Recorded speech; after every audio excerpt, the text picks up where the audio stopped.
नमूना recording studio Rajgir.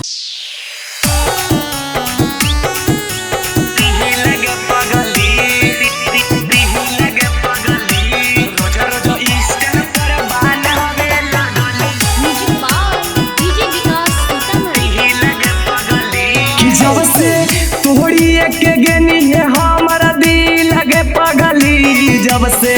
तोहरी के गेनी है हमारा दिल लगे पगली, तब से पगला तोरा बनावे लगलू री लगे पगली, रोज रोज इंस्टा पर बनावे लगलू री लगे पगली, तोरा लगा हो कि ही हम कभी लगे पगली, तोरा लगा हो कि हम कभी लगे पगली, अब हम इंस्टा पर बनावे लगली री लगे पगली, रोज रोज इंस्टा पर बनावे लगली री लगे पगली।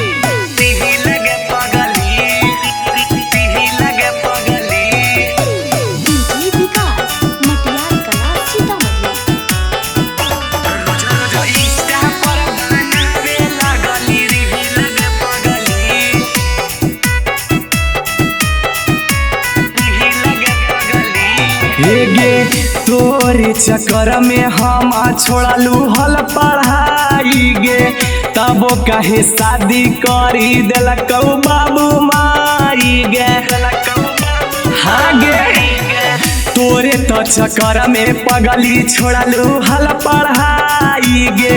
तबो कहे शादी करी दिलक बाबू माई गे, कि तोरे नाम से हमारो नाम गेलौ खी लगे पगली, तोरे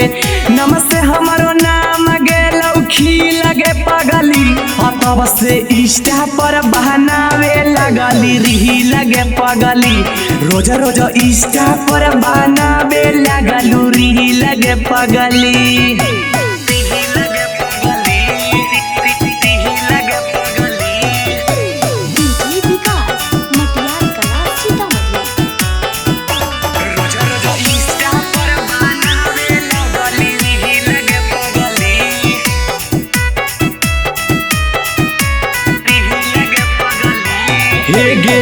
जवन तू कोई ना है पगली कोई ना है सब ठीक गे,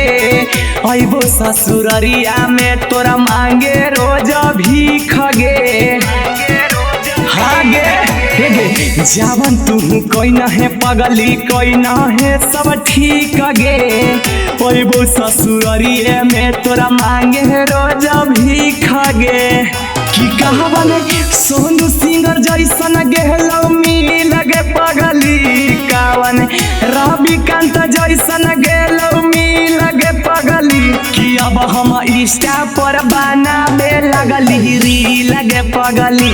रोज रोज इंस्टा पर बनावे लगली री लगे पगली।